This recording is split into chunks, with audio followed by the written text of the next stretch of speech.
Chapter 1. At 7:35 a.m., Ishigami left his apartment as he did every weekday morning. Just before stepping out onto the street, he glanced at the mostly full bicycle lot, noting the absence of the green bicycle. Though it was already March, the wind was bitingly cold. He walked with his head down, burying his chin in his scarf. A short way to the south, about 20 yards, ran Shinoashi Road. From that intersection, the road ran east into the Edogawa district, west toward Nihonbashi. Just before Nihonbashi, it crossed the Sumida River at the Shinoashi Bridge. The quickest route from Ishigami's apartment to his workplace was due south. It was only a quarter-mile or so to Saicho Garden Park. He worked at the private high school just before the park. He was a teacher. He taught math. Ishigami walked south to the red light at the intersection. Then he turned right toward Shinoashi Bridge. The wind blew in his face, making his coat flap around him. He thrust his hands deep into his pockets and hunched over, quickening his pace. A thick layer of clouds covered the sky, their gray reflection making the Sumida River look even murkier than usual. A small boat was making its way upstream. Ishigami noted its progress as he crossed the bridge. On the other side, he took a set of stairs that led from the foot of the bridge down to the Sumida. Passing beneath the iron struts of the bridge, he began to walk along the river. Pedestrian walkways were built into the molded concrete riverbanks on both sides of the water. Further down, near Kiyosu Bridge, families and couples often strolled along the river, but such people seldom visited the riverbanks this far up. The long row of cardboard shanties covered in blue vinyl sheets kept them away. This was where the homeless lived, in the shadow of an expressway overpass that ran along the west side of the river. Ishigami figured the looming overpass must have provided some shelter from the wind and rain. The fact that not a single shack stood on the other side of the river gave weight to this hypothesis, though it was possible the first squatters had settled there by accident, and the others had simply followed them, preferring the safety of their community, such as it was, to solitude across the water. He made his way down the row of shanties, glancing briefly at them as he walked. Most were barely tall enough for a man to stand up inside, and some of the structures only rose as high as his waist. They were more boxes than shacks. Maybe it was enough to have a place to sleep. Plastic laundry hangers had been rigged up near the boxes, signs of domestic life. A man was leaning up against the railing that ran between the walkway and the water, brushing his teeth. Ishigami had seen him around. He was past 60, and his grayish-white hair was bound in a long ponytail. He had probably given up on work. If it was physical labor he wanted, he wouldn't have been hanging around now. Those jobs were filled in the early morning hours. He wouldn't be going to the unemployment office either. Even if they did find a job suitable for him, with that long hair of his, he'd never make it as far as the interview. The chances of anyone wanting him for a job at his age were close to zero anyway. Another man stood near his sleeping box, crushing a row of empty cans under his foot. Ishigami had witnessed this scene several times before, and he had secretly named this fellow the Can Man. The Can Man looked to be around 50. He had good clothes and even a bicycle. Ishigami figured that his can collecting trips kept him more active and alert than the others. He lived at the edge of the community, deep under the bridge, which must have been a position of privilege. The Can Man was a village elder then, an old-timer, even in this crowd, or so Ishigami saw him. A little way on from where the line of cardboard shanties petered out, another man was sitting on a bench. His coat must have once been beige, but now it was scuffed and gray. He was wearing a suit jacket underneath it, though, and beneath that a white work shirt. Ishigami guessed that he had a necktie stashed away in his coat pocket. Ishigami had labeled him the engineer a few days earlier, after spotting him reading an industrial trade magazine. He kept his hair cropped short, and he shaved. Maybe he hoped he'd be going back to work soon. He would be off to the unemployment office today, but he probably wouldn't find a job. He would have to lose his pride before that happened. Ishigami had first seen the engineer about 10 days ago.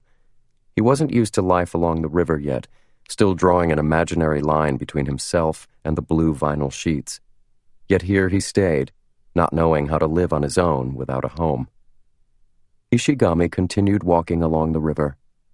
Just before Kiyosu Bridge, he came upon an elderly woman taking 3 dogs for a walk. The dogs were miniature dachshunds, each with a different colored collar, one red, one blue, and one pink. As he approached, the woman seemed to notice him. She smiled and nodded. He nodded in reply. "Good morning," he offered.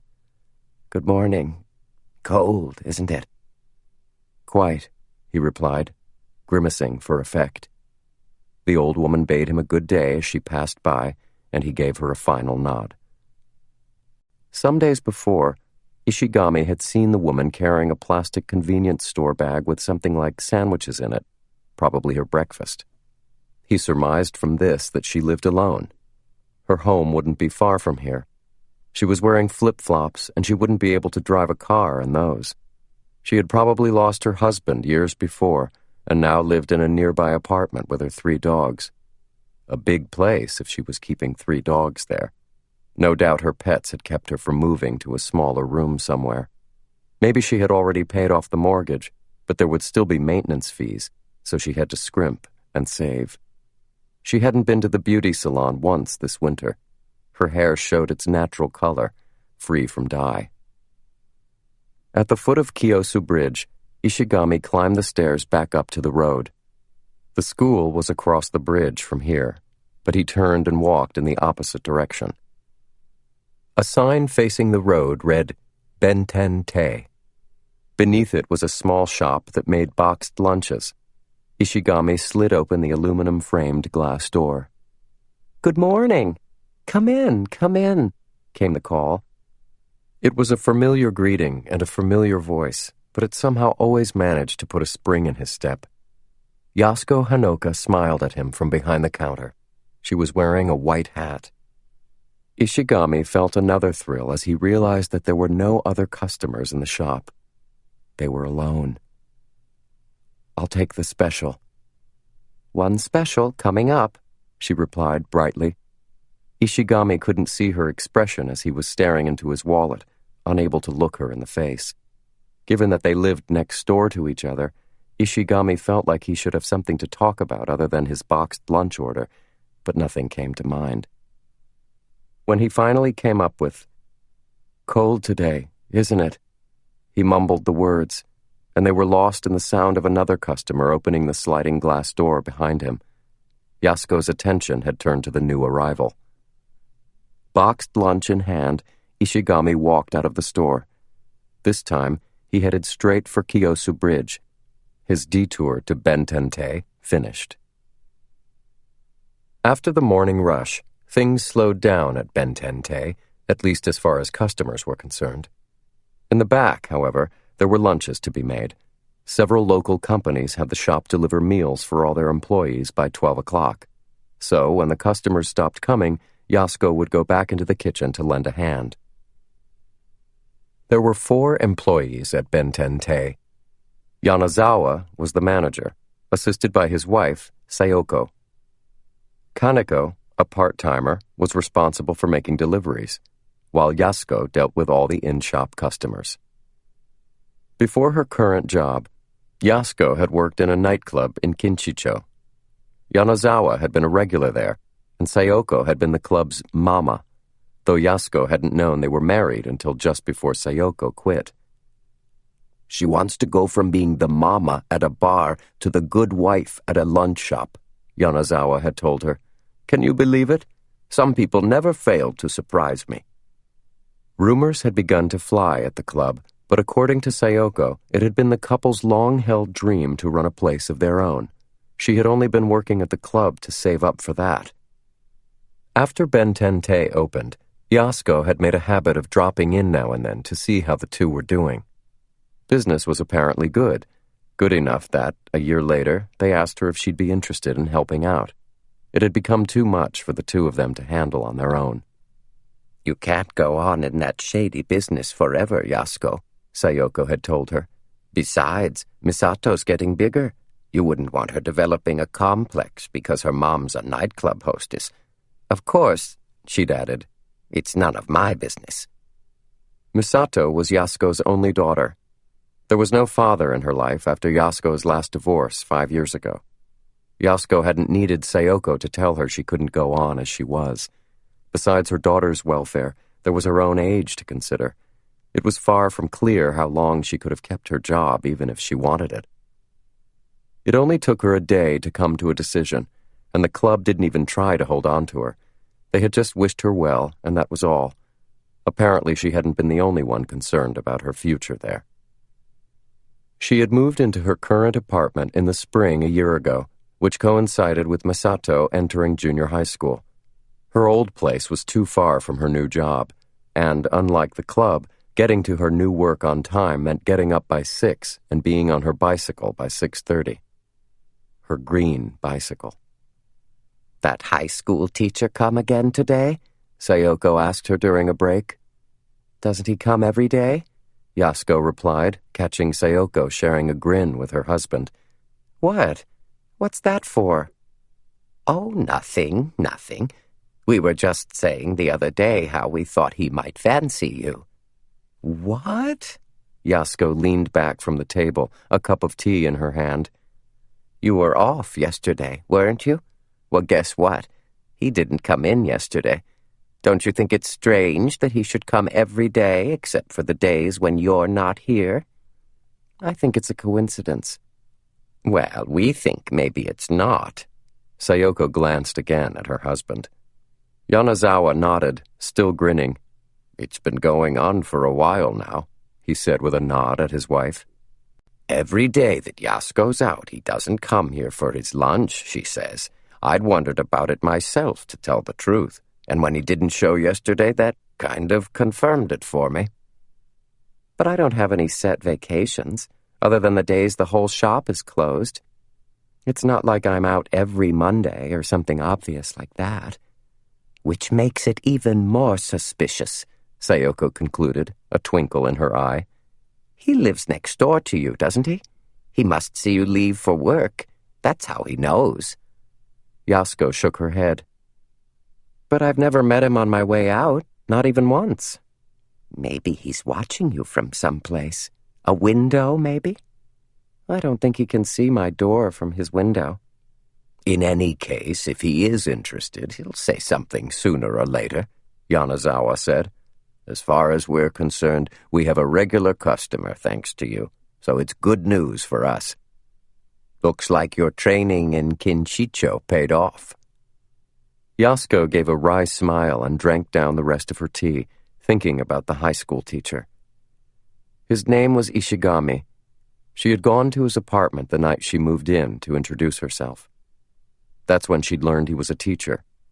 He was a heavy-set man with a big, round face that made his small eyes look thin as threads. His hair was thinning and cut short, making him look nearly 50, though he might easily have been much younger. He wasn't particularly fashion-conscious, always wearing the same sort of clothes. This winter, when he came in to buy his lunch, he was wearing the same coat over a brown sweater. Still, he did do his laundry, as was evidenced by the occasional presence of a drying rack on the small balcony of his apartment. He was single and, Yasko guessed, not a divorcee or widower. She thought back, trying to remember something that might have clued her into his interest, but came up with nothing. He was like the thin crack in her apartment wall. She knew it was there, but she had never paid it that much attention. It just wasn't worth paying attention to. They exchanged greetings whenever they met, and had even discussed the management at their apartment building once. Yet Yasko found she knew very little about the man himself.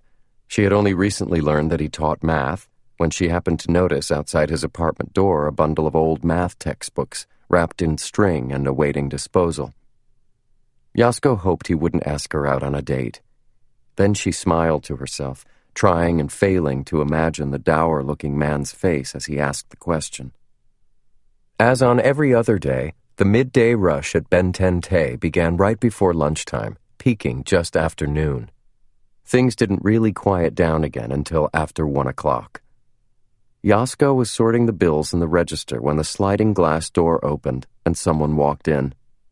"Hello," she chimed automatically, looking up. Then she froze. Her eyes opened wide and her voice caught in her throat. "You look well," said the man who was standing there. He was smiling, but his eyes were darkly clouded.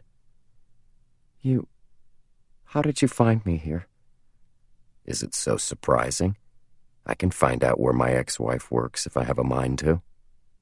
The man looked around the shop, both hands thrust into the pockets of his dark navy windbreaker, like a prospective customer trying to figure out what he should buy. "But why? Why now?" Yasko asked, her voice sharp but low. She glowered at him, inwardly praying that the Yanazawas in the back wouldn't hear them talking. "Don't look so frightened.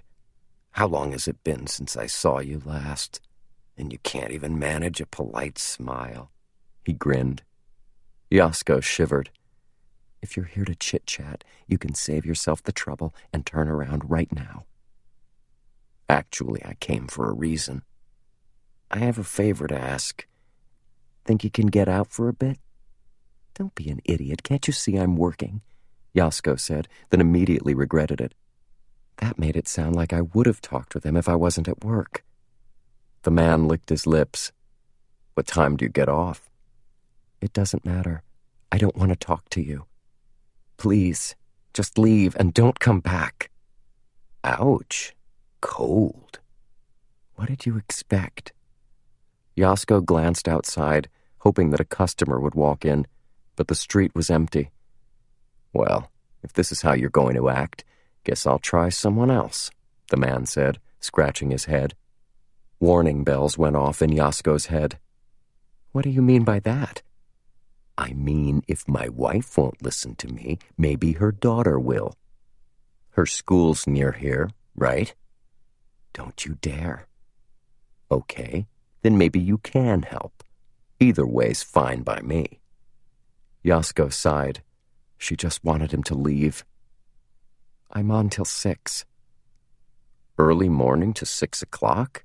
That's some long hours they got you working." "It's none of your concern." "Okay, I'll come back at 6 then." "No, not here. Take a right outside and walk down the street until you come to a large intersection. There's a family restaurant on the near corner. Be there at 6:30. "Great. And try to make sure you're there, because if you don't show up..." "I'll be there. Just leave. Now." Fine, kick me out on the street."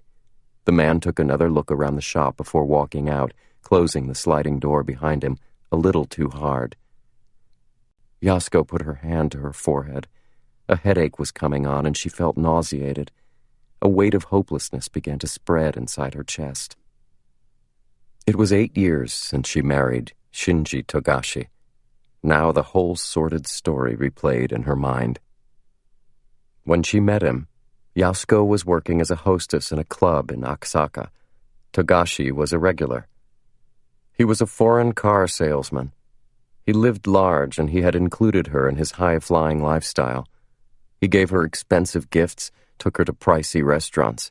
When he proposed, she felt like Julia Roberts in Pretty Woman. She was tired of working long hours to support her daughter after a failed first marriage. In the beginning, they were happy. Togashi had a steady income, so Yasko could wash her hands of the nightclub scene. He was great with Misato, too, and for her part, Misato seemed to try hard to think of him as Daddy. When things fell apart, it happened suddenly. Togashi was fired from his job when his employers discovered that he had been embezzling company funds for years. The only reason they didn't press charges was that they wanted to cover the whole thing up, afraid their own judgment and oversight would be called into question. So there it was. All the money he had been spending in Akasaka had been dirty. After that, Togashi changed. Or maybe it was just that the real person he had always been finally came to the surface. The days he didn't go out gambling, he spent lying about at home. When Yasko complained, he became violent. He started drinking more, too, until it seemed as though he was always bleary-eyed drunk and looking for a fight. Yasko had no choice but to go back to work. But all the money she made, Togashi took from her by force. When she tried hiding it, he started turning up at the club on payday and taking the money before she could stash it away. Misato learned to be terrified of her stepfather. She didn't like being left alone with him at home. At times, she even came to the club where Yasko worked, just to avoid him. Yasko asked Togashi for a divorce, but he wouldn't hear of it. When she pressed harder, he started hitting her. Finally, after months of anguish, she turned to a lawyer recommended by one of her customers. The lawyer was able to get a reluctant Togashi to sign the divorce papers. Evidently, her husband realized that he had no chance of winning in court, and that unless he agreed to go quietly, he might even end up having to pay alimony. Yet divorce alone did not solve the problem. In the months that followed, Togashi had made a habit of dropping in on Yasko and her daughter. His affairs were all settled, he told her. He was devoting himself to his work. Wouldn't she consider mending things between them? When Yasko tried to avoid him, he started approaching Misato, sometimes even waiting outside her school. When he came to Yasko, literally on his knees, she couldn't help but feel pity, even though she knew the whole thing was a performance. Perhaps a little bit of the affection she had once felt for him remained. She gave him a little money. It was a mistake. Once Togashi got a taste, he started coming more frequently, always with the same groveling demeanor, yet growing increasingly shameless in his requests. Eventually, Yasko switched clubs and moved to a new apartment. Even though she hated to do it, she also changed Misato's school, and Togashi stopped appearing. Then a year ago, she moved again and took the job at Ben Tente. She had wholly believed she had rid herself of that walking catastrophe for good. She couldn't let the Yanazawas hear about her ex-husband and his reappearance. She didn't want to worry them. Misato couldn't know about it either. She had to make sure on her own that he never came back to see her again. Yasko glanced at the clock on the wall and gritted her teeth. Just before 6:30, she left the shop and made her way to the restaurant. She found Togashi sitting near the window, smoking. There was a coffee cup on the table in front of him. Yasko sat down, ordering hot cocoa from the waitress. She usually went for the soft drinks because of the free refills, but today she didn't intend to stay that long. "Why?" she asked with a glare. Togashi's mouth softened. "You're sure in a hurry?" "I've got a lot to do, so if you really have a good reason for coming here, out with it." "Yasko." Togashi reached out for her hand where it lay on the table. She drew it back quickly. His lip curled. "You're in a bad mood." "Why shouldn't I be? You better have a good reason for stalking me like this." "So antagonistic. I know I might not look it, but I'm serious about this." "Serious about what?" The waitress brought her cocoa. Yasko picked it up and took a scalding sip. She wanted to drink it as fast as she could and get out of there. "You're living by yourself, right?" Togashi asked, staring at her from under lowered brows. "So? What business is it of yours?" "Hard for a woman living by herself to raise a kid. She's just going to cost more and more, you know. What do they pay you at that lunch shop, anyway? You can't guarantee her future on that. Look, I want you to reconsider. Reconsider us. I've changed. I'm not like I was before." "What's changed? You working?" "I will. I've already found a job." "But you're not working yet, are you?" "I said I got a job. I'm supposed to start next month. It's a new company, but once things get rolling, hey, you and your daughter could live the easy life." "Thanks, but no thanks. If you're making all that money, I'm sure you won't have any problem finding someone else to share it with. Just please, leave us be." "Yasko, I need you." Togashi reached out again, trying to touch her hand where she held the cup. "Don't touch me." She recoiled from his grasp. A little bit of the cocoa spilled as she moved, dripping on Togashi's fingers. Ow! He jerked back his hand. When next he looked at her, there was malice in his eyes. Yasuko glared back. You can't just come here and give me the same old lines, not after what's happened. How do you expect me to believe you? Like I said before, I haven't the slightest desire ever to be with you again, not the slightest. So just give it up, okay? Yasuko stood. Togashi watched her in silence. Ignoring his gaze, she put the money for her cocoa down on the table and headed for the door. As soon as she was outside the restaurant, she retrieved her bicycle from its parking spot and began to pedal away. She pictured Togashi running after her, sniveling, and it made her pedal faster. She went straight down Kiyosubashi Road, turning left after Kiyosu Bridge. She had said everything there was to say, but she was sure she hadn't seen the last of him. He would show up at the shop again before long. He would stalk her, become a nuisance, maybe even make a scene. He might even show up at Misato's school. He would wait for Yasuko to give in, figuring that when she did, she would give him money. Back at her apartment, Yasuko began making dinner. Dinner wasn't much more than warmed-up leftovers she had brought back from the shop, but even so, tonight cooking seemed like a difficult chore. Every few moments her hands fell still as some horrible thought occurred to her, some scene played out in her mind. Misato would be home soon. She was in the badminton club at school and usually spent time after practice talking with the other girls. She usually made it back around 7 o'clock.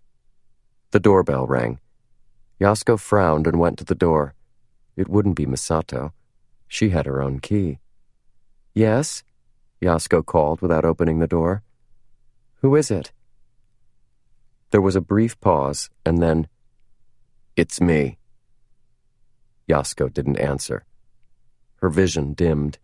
A terrible feeling crept up inside her. Togashi had already found their apartment. He had probably followed her from Ben Tente one night. Togashi began knocking on the door. Oi! She shook her head and undid the lock, leaving the door chain fastened. The door opened about 4 inches, revealing Togashi's face right on the other side. He grinned. His teeth were yellow.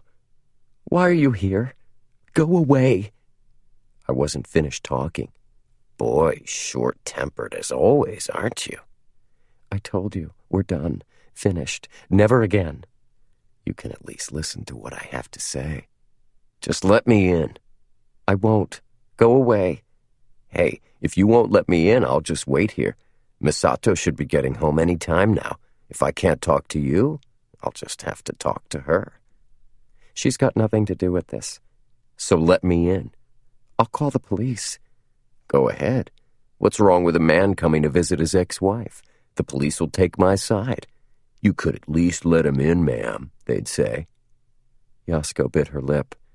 She hated to admit it, but he was probably right. She had called the police before, and they had never done the slightest thing to help her. That, and she didn't want to make a scene. Most tenants had a guarantor backing up their rent, but she had moved in here without one. One troubling rumor, and she could be kicked out onto the street. Okay, but you have to leave right away. Sure, of course, Togashi said, a light of victory in his eyes. Yasuko undid the chain and opened the door. Togashi stepped in, taking off his shoes as he glanced around the room. It was a small apartment, just a kitchen and 2 other rooms. The room closest to the door was done in the Japanese style and was wide enough for 6 tatami mats on the floor, with a doorway on the right side leading into the kitchen. There was an even smaller Japanese-style room toward the back, and beyond that, a sliding door opened onto a small balcony. Little small, little old, but not a bad place, Togashi commented as he sat down, tucking his legs underneath the low, heated kotatsu table in the middle of the room. Hey, your kotatsu's off, he grumbled, fumbling around for the cord and switching it on. I know why you're here. Yasuko stood, looking down at him. You can say whatever you like, but in the end, it's all about money. What's that supposed to mean? Togashi frowned, pulling a pack of 7 stars from his jacket pocket. He lit one with a disposable lighter and started looking around more deliberately, noticing the lack of an ashtray for the first time. Getting up, he fished an empty can out of the trash and set it on the table. Sitting back down, he flicked his ashes into it. "It means you're only here to get money out of me. I'm right, aren't I?" "Well, if that's how you want it to be, then I'm fine with that." "You won't get a single yen out of me." He snorted. "That's so?" "Leave, and don't come back." Just then, the door to the apartment flew open, and Misato came in, still dressed in her school uniform. She stopped for a moment when she saw the extra pair of shoes in the doorway. Then she saw who was there, and a look of abject fear came over her face. The badminton racket dropped from her hand and clattered on the floor. "Hello, Misato. It's been a while."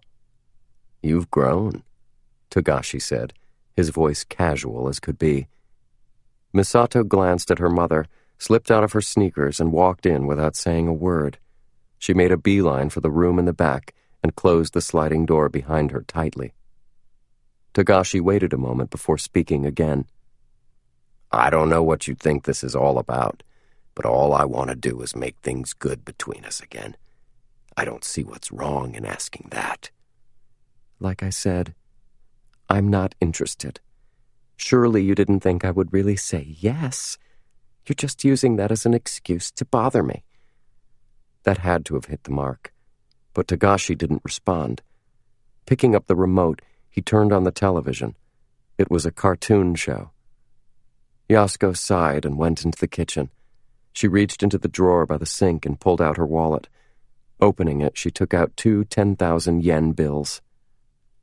"Take it and leave," she said, putting the money on top of the kotatsu. "What's this? I thought you weren't giving me any money." "This is it. No more." "Well, I don't need it." "You won't leave until you get something. I'm sure you want more, but things aren't easy for us either." Togashi looked at the bills, then up at Yasuko's face. "Fine, I'll leave. And I really didn't come here for money. This was your idea." Togashi took the bills and shoved them into his pocket. Then he pushed the rest of his cigarette butt inside the can and slid out from under the kotatsu. Rising, he turned, not toward the front door, but toward the back room. Moving quickly, he threw open the sliding door. Yasuko could hear Misato's yelp from the other side. "What the hell do you think you're doing?" Yasuko shouted at his back. "I can say hello to my stepdaughter, can't I?" "She's no daughter or anything else of yours anymore." "Give me a break." "Fine." "See you later, Misato," Togashi said, still peering into the room. The way he was standing blocked Misato from Yasuko's view, so she couldn't see how her daughter was reacting. Finally, he turned back toward the front door. "She'll make a fine woman someday. I'm looking forward to it." "What nonsense are you talking about?" "It's not nonsense. She'll be making good money in 3 years. Anybody would hire her." "I want you to leave, now." I'm going. For today, at least." "Don't you dare come back." "Oh?" "Don't think I can promise that." "You'd better not." "Listen, Yasuko," Togashi said without turning around. "You'll never get rid of me. You know why? Because you'll give in before I will. Every time." He chuckled quietly and then leaned over to put on his shoes. Yasuko, stunned into silence, heard something behind her. She turned to see Misato, still in her uniform, rushing past her. Holding something above her head, Misato came up behind Togashi. Yasuko, frozen in place, couldn't move to stop her or even to cry out. She could only watch, horrified, as Misato brought the object down, striking Togashi on the back of his head. All she heard was a dull thud, and then she saw Togashi collapse on the floor. Chapter 2. Then something fell from Misato's hand. It was a copper flower vase, a thank you gift the Yanazawas had handed out to customers when Benten-Tei opened for business. "Misato!" Yasko screamed, finally finding her voice. She went over to her daughter. Misato's face was blank. She had become a statue. For one long moment she stood unmoving. Then her eyes jerked open wide. She was looking past Yasko, over her shoulder. Yasko whirled around to see Togashi staggering to his feet. He was grimacing, one hand pressed to the back of his head. Son of a... Togashi grunted, his face red with hate. His eyes were fixed on Misato. He stumbled again, then took a lunging step toward her. Yasko kept herself between them. No, stop! Out of my way! Togashi grabbed her arm and roughly shoved her aside. Yasko reeled, hitting the wall hard and falling to her knees. Misato turned to run, but Togashi grabbed her by the shoulders and brought all his weight to bear, pushing the girl down to the floor. Then he leapt astride her, grabbing her long hair and striking the side of her face with his right hand. I'm gonna kill you, you little bitch, he roared. He is going to kill her, Yasko thought. He really is going to kill her. Still on her knees, Yasko looked around frantically. The electrical cord snaking out from beneath the kotatsu caught her eye. She reached over, grabbed it, and yanked it out of the wall socket. The other end was still attached to a corner of the kotatsu top. She stood, making a loop out of the cord in her hand. She stepped behind Togashi where he sat atop her daughter, hitting her repeatedly, howling in blind anger. She slipped the loop over his head and pulled with all her strength. Togashi gave a strangled yelp and fell over on his back. Realizing what was happening, he tried to work his fingers under the cord, but Yasko kept pulling. This man was a curse on her and her daughter. She had to get him off her daughter. She had to be rid of him. If she let go now, she might never get another chance. But Yasko had only a fraction of her ex-husband's physical strength. The cord slipped in her hands as they struggled. Meanwhile, Misato had scrambled out from beneath the man when he toppled over. Now she joined in the fight, clawing at Togashi's fingers, pulling them away from the cord around his neck. She straddled his chest, pinning him to the floor. "Quick, Mom, quick!" Misato shouted. There was no time for hesitation. Yasko screwed her eyes shut and pulled as hard as she could. Her heart pounded in her chest. She could hear the blood surge inside her as she drew the garrote tighter and tighter. She could not have said how long she stood like that, straining blindly, desperately. Finally, a faint voice calling, "Mom, Mom," began to penetrate her mental fog and brought her back to her senses. Slowly, Yasko opened her eyes, the cord still tightly gripped in her hands. Togashi was right in front of her face. His open eyes were blank, the color of slate, glaring out into nothingness. His face was a sullen blue, suffused with blood. The cord had left a dark line across his neck. Togashi wasn't moving. A line of drool hung from his lips. His nose ran. Yasko yelped and dropped the cord from her hands. Togashi's head hit the tatami with a thud. He still showed no sign of life. Misato gingerly slid off him and onto the floor. The skirt of her school uniform was a wrinkled mess. She leaned back against the wall. For a moment, mother and daughter sat in silence, their eyes glued to the unmoving man. The buzzing of the fluorescent light in the kitchen sounded loud in Yasko's ears. "What do we do?" Yasko said, her voice barely a whimper. Her mind was blank. "I killed him." "Mom." Yasko looked up at her daughter. Misato's face was white, but her eyes were red, and dried tear tracks ran down her cheeks. She must have been crying, though Yasko couldn't imagine when she'd had the time. She looked again at Togashi. She was torn, half wanting him to spring back to life, and half wanting him to stay dead. Not that it mattered what she wanted. From the looks of him, he wasn't coming back. "He did this. It was his fault." Misato drew up her legs, hugging her knees to her chest. She buried her face between them and began to whimper. "What do we do?" Yasko began. Then the doorbell rang.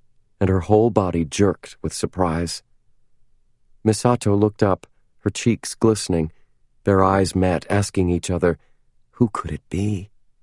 Then there was a knock on the door, and a man's voice. "Miss Hanoka?" It was a voice she'd heard before, though she couldn't for the life of her place it. Yasuko was fixed to the spot, paralyzed. She and Misato simply stared at each other. Knock, knock. "Miss Hanaoka? Miss Hanaoka?" Whoever was outside knew they were home. One of them would have to respond. But how could they open the door when inside was this? "Go to the back room. Close the door and don't come out," Yasuko ordered Misato in a hushed voice. Her brain was slowly regaining its function. Another knock at the door. Yasuko took a deep breath. Nothing happened. Just another ordinary evening. "Yes," she called, acting the part she knew she had to play, the part of a woman who hadn't just strangled her ex-husband to death on the living room floor. "Who is it?" "Oh, it's me, Ishigami, from next door." Yasuko started. Who knew what kind of noise they'd been making? Of course their neighbors would have ample cause for suspicion. Ishigami was checking in on them. "Just a moment, please," Yasuko called back, trying to sound calm and entirely unsure of her success. Yasuko looked around the room. Misato had retreated to her room and closed the sliding door. Yasuko then looked at Togashi's body. She would have to do something about that. The kotatsu table was at an angle to the wall, pulled out of its usual place. She dragged the table a few more feet until it just covered the body. The thick quilt hanging down from its sides hid Togashi from sight. It was an odd placement for a kotatsu, but there was nothing she could do about that now. Yasuko checked to see that her clothes were in order and stepped down into the entranceway. Then she noticed Togashi's scuffed shoes lying there. She shoved them out of sight. Then, careful not to make any noise, she gently slid off the door chain. The door was unlocked. She patted her chest to stop her heart from fluttering. Opening the door at last, she found Ishigami's large, round face hovering just outside. His narrow eyes stared in at Yasuko. There was no discernible expression on his face. It gave Yasuko the chills. Can I help you?" Yasuko said, managing a smile, even as she felt the muscles in her forehead twitch. "I heard some noise," Ishigami said, his face still impossible to read. "Did something happen?" "Oh, no, nothing," she replied, shaking her head vigorously. "Sorry to have bothered you." "Well, if you're sure it's nothing," Ishigami replied, his eyes wandering toward the room behind her. Yasuko's skin was on fire. She said the first thing that came to mind. "It was a bug. A cockroach." "A cockroach?" "Yes, a cockroach on the wall, and my daughter and I were trying to get it. I'm afraid we made quite a ruckus." "Did you kill it?" Yasuko's face hardened. "What?" "The cockroach. Did you kill it?" Yes, we did," Yasuko said, bowing her head with each word. "Killed it good. Everything's fine. Thanks." "I see. Well, if there's ever anything I can help with, don't hesitate to ask." "Thank you very much. I'm sorry, really sorry, for all the noise." Yasuko bowed her head deeply and shut the door. Then she locked it. Only when she'd heard Ishigami return to his own apartment and shut the door behind him did she allow herself a deep breath. Then she crouched down, putting her hands to the floor to keep from toppling over. She heard the sliding door open behind her. "Mom?" After a long moment, Yasuko stood shakily. She glanced at the bulge in the kotatsu cover, and a new wave of despair came crashing down on her. "We didn't have a choice," she said at last. "What are we going to do?" Misato asked, looking up at her mother. "What can we do but call the police?" You're going to turn yourself in? You have a better idea? He's dead. I killed him. But what'll happen to you? I don't know. Yasko pulled back her disheveled hair. She realized that she must have looked frightful. She wondered what the mathematician next door had thought. Not that it mattered. Will you go to jail? Misato asked. Well, I suppose so, yes. Yasko's lips shaped a smile. She could already feel herself giving up. I did kill him, after all. Misato shook her head violently. But that's not fair. Why not? It's not your fault. It was all his fault. He was gone. History. But he kept coming back, tormenting you and me. You shouldn't have to go to jail for him. Murder is murder. Everything else is just details. Oddly enough, Yasko could feel her own feelings coming under control as she explained the situation to Misato. She could almost be cool-headed about the whole affair, and as soon as she began to calm down, she started wondering if it was really true that she had no other option. She hadn't wanted Misato to grow up the daughter of a nightclub hostess. A murderer's daughter had to be worse. But she couldn't think of a way out. Still, even if there was no getting around the fact of what had happened, at least she could try to make both of them look as good as possible in the eye of the public. Yasko saw the cordless phone where it lay in a corner of the room. She went over and picked it up. Mom, no! Misato darted across the room, trying to take the receiver from her mother's hand. Let go!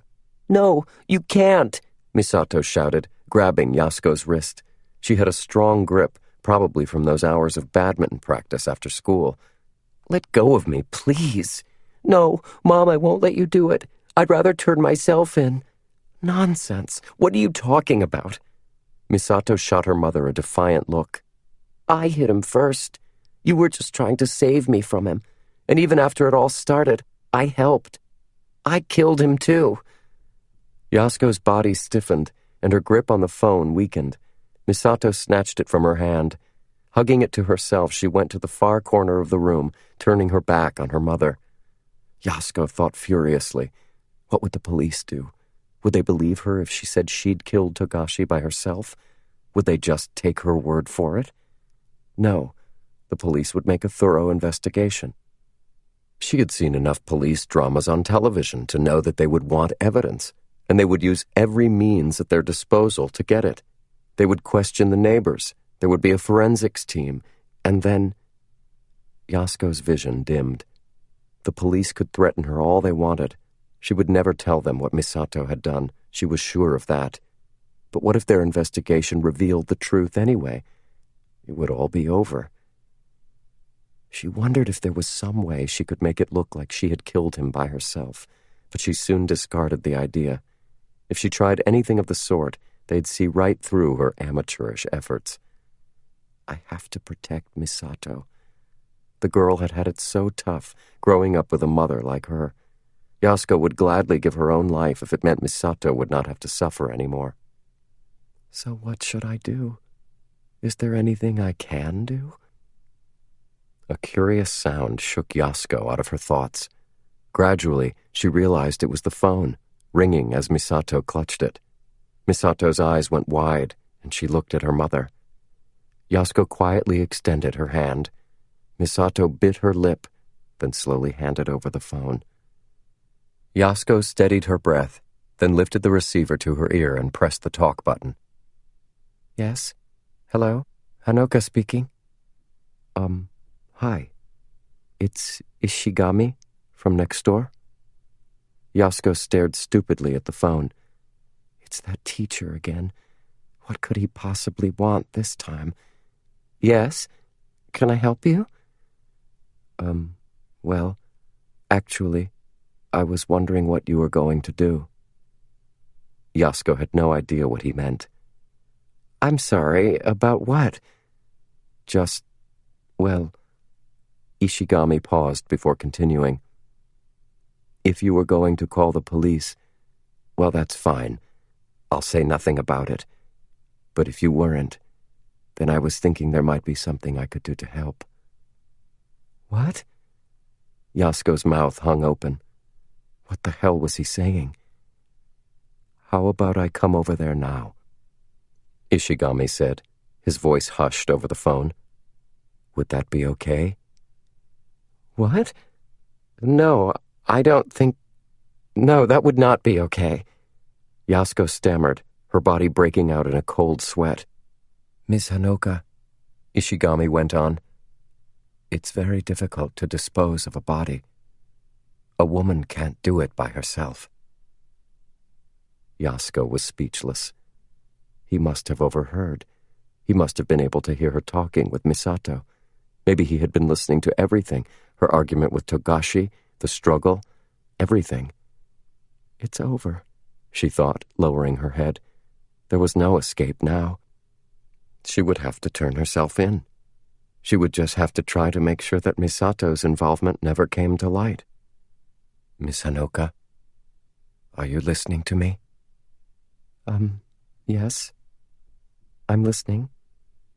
Can I come over then? But I just told you. Yasko stopped and looked at her daughter.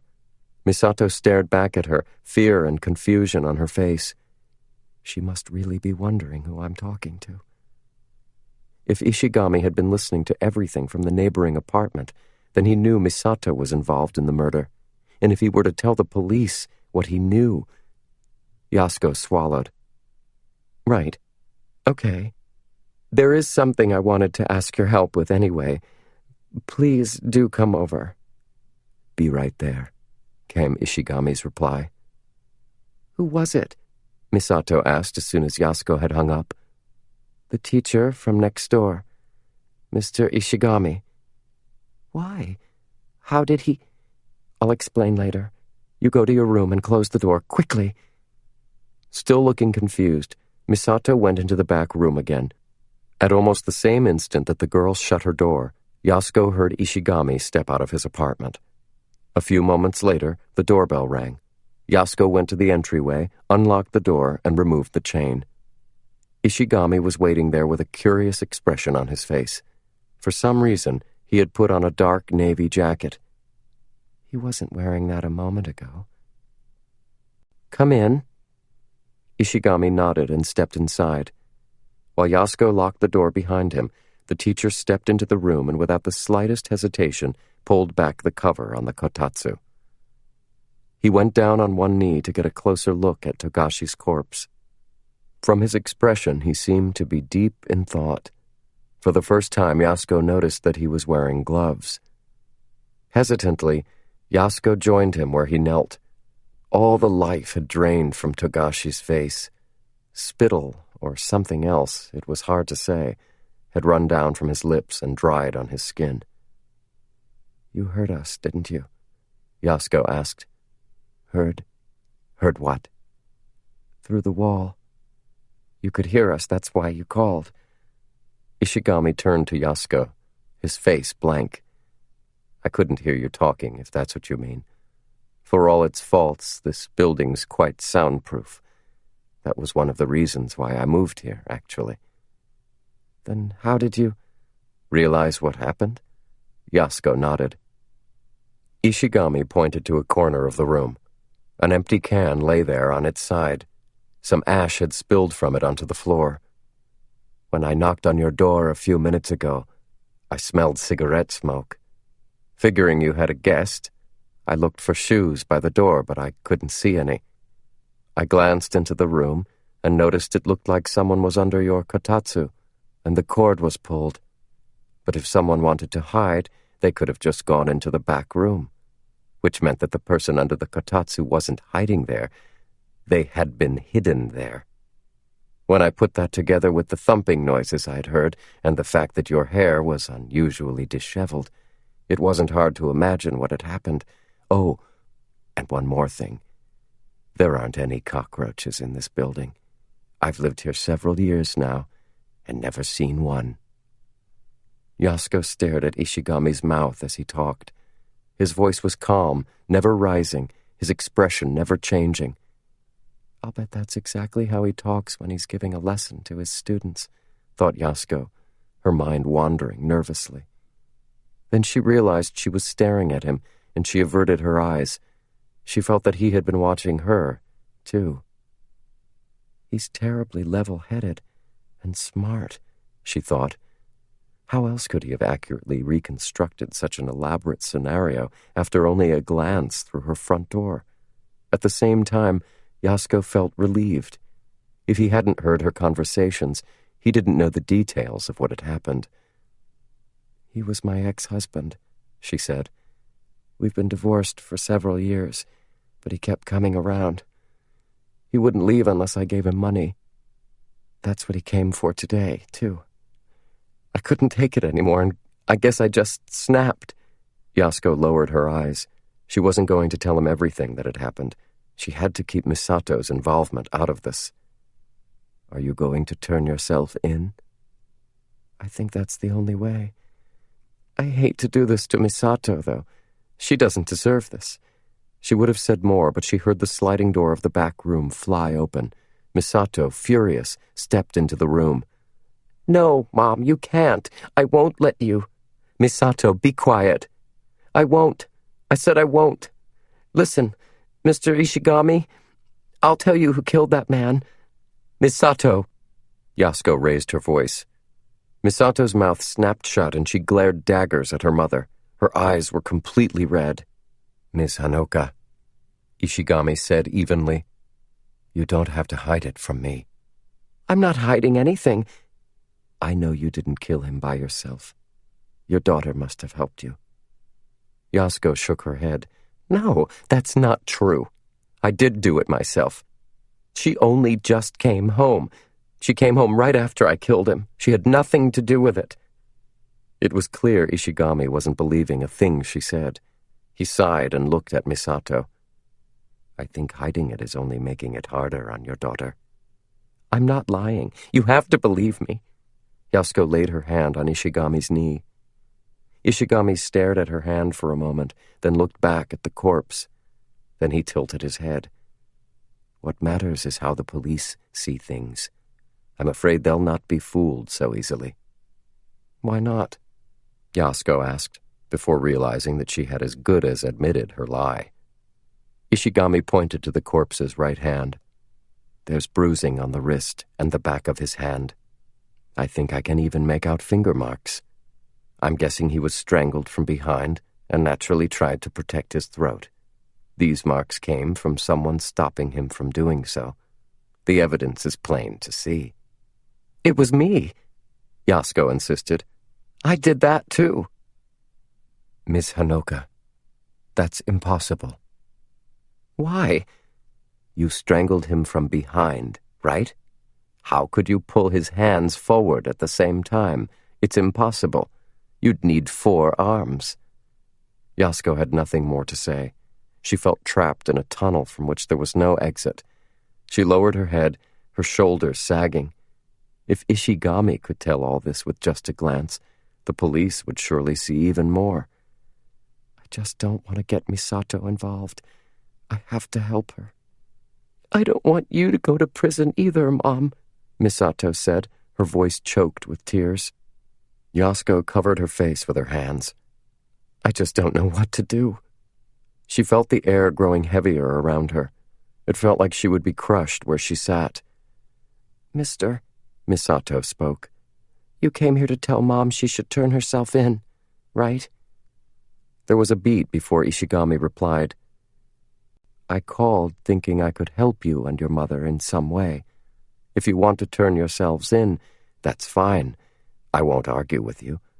But if you weren't going to turn yourselves in, I thought it might be hard managing with just the 2 of you." Yasuko let her hands fall away from her face. She remembered something odd Ishigami had said over the phone. How a woman couldn't dispose of a body by herself. "Is there some way we don't have to turn ourselves in?" Misato asked. Yasuko looked up. Ishigami tilted his head, thinking. His face betrayed no emotion. "It seems to me that you have 2 options. Hide the fact that anything happened, or hide the fact that you had anything to do with it. Either way, You have to get rid of the body. Can we? Misato, Yasuko said sternly. We're not doing anything of the sort. Please, Mom. She turned back to Ishigami. You really think we can? It will be difficult, but not impossible, Ishigami replied, his voice calmly mechanical. To Yasuko, this lack of emotion made everything he said sound somehow more logical than her own rattled thoughts. Mom, Misato was saying, let's let him help us.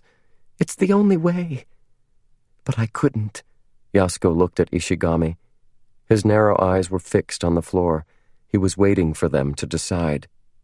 Yasuko remembered what Sayoko had told her, that the math teacher had a crush on her, that he only came to buy lunch at the shop when she was there. Now she was glad Sayoko had said so, or she would have seriously doubted Ishigami's sanity. Why else would someone go so far out of his way to help a neighbor to whom he had barely even spoken? He had already risked arrest just by coming into the room. Wouldn't somebody find the body? If we hid it, that is? Yasuko asked. We haven't decided whether we will hide the body yet or not, Ishigami replied. Sometimes it's best not to conceal anything. We'll decide what to do with the body once we have all the information at hand. The only thing we know now for certain is that we can't leave him lying here like this. What information? Information about this man, Ishigami explained, looking down at the corpse. About his life. I need to know his full name, address, age, occupation, the reason he came here, where he was planning to go afterward. Does he have a family? Please tell me all that you know. Well, No. Actually, Ishigami cut her off. Before that, let's move the body. We should clean up this room as quickly as possible. I'm sure there are mountains of evidence here as it is now. Before he had even finished talking, Ishigami set about lifting the head and torso of the corpse. Move it? To where? To my place, Ishigami said, with a look that indicated this was the obvious choice, and he hoisted the body over his shoulder. He was surprisingly strong. Yasuko noticed the words Judo Club embroidered in white thread on his navy windbreaker. Stepping out the door, Ishigami quickly made his way into the neighboring apartment, with Yasuko and Misato anxiously following. The teacher's apartment was a mess, with piles of mathematic books and journals scattered about the front room. Still carrying the body, Ishigami kicked a few piles aside to clear a space on the tatami mats. Then he casually lowered his burden to the floor. The body fell in a heap, and the dead man's eyes, frozen open, stared into the room. Ishigami turned back to the mother and daughter, who stood at the open apartment door. Miss Hanaoka, I want you to stay here. Your daughter should go next door and start cleaning. Use the vacuum and get it as clean as possible. Misato nodded, her face pale, and after a quick glance at her mother, she vanished from the entryway.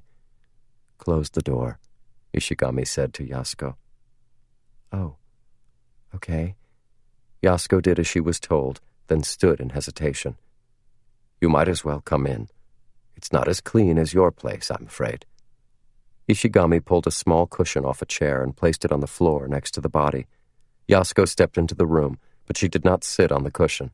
Instead, she sat with her back against one wall, turning her face away from the body. Ishigami belatedly realized she was afraid of it. Sorry about that. He picked up the cushion and offered it to her. Please, use this. No, it's all right, she said, looking down with a light shake of her head. Ishigami returned the cushion to the chair and then sat next to the body. A reddish-black welt had risen around the corpse's neck. The electrical cord, was it? What? When you strangled him, you used an electrical cord? Yes, that's right. The kotatsu cord. Of course, the kotatsu, Ishigami said, recalling the pattern of the kotatsu quilt. You might consider getting rid of that. Actually, never mind, I'll handle that myself later. Incidentally, Ishigami looked back to the corpse. Had you planned on meeting him today? Yasuko shook her head. No, not at all. He just walked into the shop around noon, unexpectedly. Then in the evening, I met him at a family restaurant nearby. It was the only way I could get him to leave the shop. After that, I thought I'd gotten away from him. Then he showed up at my apartment. A family restaurant, huh? That rules out the possibility of there being no witnesses, Ishigami thought. He put his hand into the corpse's jacket pocket. A rolled-up 10,000 yen bill came out, then another. That's the money You gave him this? She nodded, and Ishigami offered her the money. Yasuko didn't reach for it. Ishigami went to where his suit hung on the wall nearby and pulled his wallet from the pocket. Removing 20,000 yen, he replaced it with the bills from the dead man's jacket. I can appreciate why you wouldn't want his, Ishigami said, handing the money he had taken from his own wallet to Yasuko. She made a show of hesitating for a moment, then took the money with a quiet, "Thank you." Well then, Ishigami said, searching the corpse's pockets again. He found Togashi's wallet. There was a little money inside, a driver's license, and a few receipts. Shinji Togashi, West Shinjuku, Shinjuku Ward. Do you think that's where he was living now? He asked Yasuko after looking at the license. She frowned and shook her head. I'm not sure, but I don't think so. I know he lived in Nishi Shinjuku a while back, but he said something. It sounded like he'd gotten thrown out because he couldn't pay the rent. It looks like the driver's license was renewed a year ago, which means he must have kept the papers for his old location while finding another place to actually live. I'm pretty sure he moved around a lot. He didn't have a steady job, so he wouldn't have been able to rent anything long term. That would seem to be the case, Ishigami remarked, his eyes falling on one of the receipts. It read, Rental Room Ogiya. The price had been 5,880 yen for 2 nights, paid up front, it seemed. Ishigami calculated the tax in his head and came up with a price of 2,800 yen per night. He showed the receipts to Yasuko. I think this is where he was staying now. And if he doesn't check out, someone there will empty out his room. If he left anything behind, they might wonder and call the police. Of course, they might not want the trouble and just do nothing at all. They probably have people skip out on them all the time, which is why they make them pay up front. Still, it's unwise to be too optimistic. Ishigami resumed searching the corpse's pockets. He found the key. There was a round tag on it with the number 305. In a daze, Yasuko looked at the key. She looked like she didn't have the faintest idea what she should do. The muffled sound of a vacuum cleaner bumping against the walls came from next door. Misato was in there, cleaning every nook and cranny with the desperation of someone who doesn't know what she should do and so pours everything into doing what little she can. I have to protect them, thought Ishigami. He would never be this close to so beautiful a woman ever again in his life. He was sure of that. He had to summon every last bit of his strength and knowledge to prevent any calamity from happening to her. Ishigami looked at the face of the dead man. Whatever expression he'd been wearing had already faded. He looked more like a lump of clay than a person. Still, it was possible to see that this man had been a real looker in his youth. Though he had clearly gained a little bit of weight in recent years, his was the kind of face women found easy to like. And Yasuko fell in love with him. When Ishigami thought this, it was like a little bubble popped inside him and envy spread through his chest. He shook his head, embarrassed at his own capacity to have such feelings at a time like this. Is there anyone he kept in contact with, anyone close that you know of? Ishigami resumed his questions. I don't know. I haven't seen him for years. Did you hear what he was planning to do tomorrow? Did he say if he was going to meet anyone? No, Yasuko said, her head sagging. He didn't tell me anything like that. I'm sorry. I know I'm not much help. No, I just had to ask. Of course you wouldn't know any of those things. Please don't worry about it. Ishigami reached out with a gloved hand and pushed open the dead man's lips, looking inside his mouth. He could see a gold crown on one of the molars. He'll have dental records, then. He went to the dentist regularly when we were married. How long ago was that? We were divorced 5 years ago. 5 years? That was too recent for any reasonable hope that they had thrown out his charts. Does he have a criminal record? I don't think so. Of course, I don't know what he's been doing since we broke up. So it's a possibility, then. I suppose. Even if the man hadn't committed any major crimes, he could easily have been fingerprinted for some minor traffic violation. Ishigami didn't know whether police forensics bothered comparing fingerprints with traffic records, but it wouldn't hurt to consider the possibility. So, no matter how they disposed of the body, its identity would eventually come to light if it was found. They would have to resign themselves to that. Still, they needed time. Leaving fingerprints or teeth behind could hurt their chances. Yasuko sighed. To Ishigami it sounded sexual, almost like a moan, and his heart fluttered. I won't let you down, he thought, steeling his resolve anew. The situation wasn't easy, for sure. Once they discovered the identity of the body, the police would almost surely come calling on Yasuko. Ishigami wasn't sure she or her daughter would be able to withstand tough questioning from the city detectives. Preparing a weak cover story wouldn't be enough.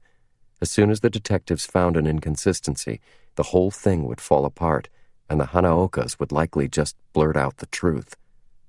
What they needed was a perfect defense based on perfect logic. Whatever you do, don't panic, he told himself.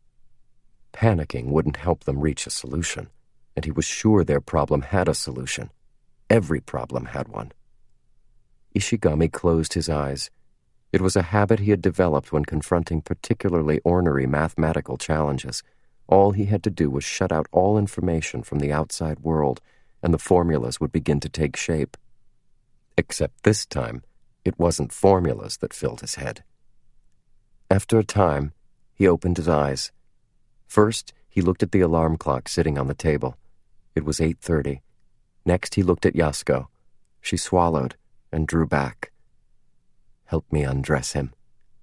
Yasuko blinked. What? We have to take off his clothes. Not just his jacket, but his sweater and pants, too. And we'd better do it quick before rigor mortis sets in. Ishigami reached for the man's jacket while he talked. Yes, right, Yasuko said. She leaned forward to help, but her fingers trembled with revulsion. Ishigami paused. Actually, never mind. I'll do this. You go help your daughter. I'm sorry, Yasuko said, nodding, then stood slowly. Ms. Hanaoka, Ishigami called to her turned back. She looked around. You'll need an alibi. An alibi? But I don't have an alibi. That's why we have to create one, Ishigami said. He drew on the jacket he had just taken from the body. Trust me. Logical thinking will get us through this. Chapter 3. If this is what you call logical thinking, I'd enjoy analyzing your brain functions one of these days. Manabu Yukawa, his cheek propped up on one hand, gave an exaggerated yawn.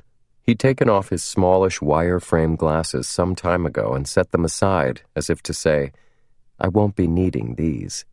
Which was probably true.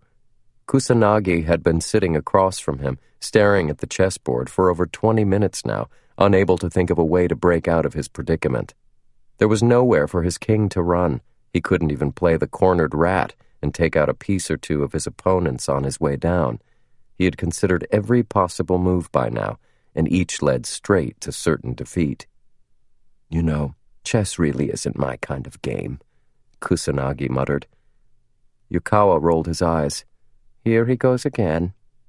First of all, what's all this about taking your opponent's pieces and not being able to use them? They're the spoils of war. Why can't I add them to my army? Don't go blaming the rules of the game. Besides, the fact of the matter is your opponent's pieces aren't spoils, they're soldiers. When you take them off the board, you're killing them. Not much use for dead soldiers. But you can use them in shogi. Well, credit the man who thought up shogi for being so flexible. I suppose that when you capture pieces in shogi, you're making them surrender, not killing them. That's why you get to use them again. Chess should be the same way. I don't think going turncoat sits well with the spirit of knighthood. Look, stop making lame excuses, and look at the situation logically. You can only move one piece on your turn, and you have only a few pieces that actually can move, and none of those moves will do the slightest thing to stop me. Whatever you do, on my next move I will advance my knight and... checkmate. I give up. Kusanagi slumped in his chair. Chess is boring. With you, yes. Yukawa glanced at the clock on the wall. 42 minutes, and most of that was you thinking. I wonder how it is that a man such as yourself has so much time to waste here. Won't that hard-headed supervisor of yours chew you out? Nah, I just cleaned up this stalker murder case. Gotta take it easy a bit sometimes. Kusanagi reached for his dark-stained mug. The instant coffee Yukawa had offered him when he arrived had gone completely cold. At the moment, Yukawa and Kusanagi were the only ones in Lab 13 of the Imperial University Physics Department. The students had all stepped out for classes, which was precisely why Kusanagi had chosen this time to drop in. Kusanagi's cell phone rang in his pocket. Yukawa put on his white lab coat and grinned. See, they're on to you already. Kusanagi frowned as he looked at the incoming call display. It seemed Yukawa was right. The call was from a junior detective in his department.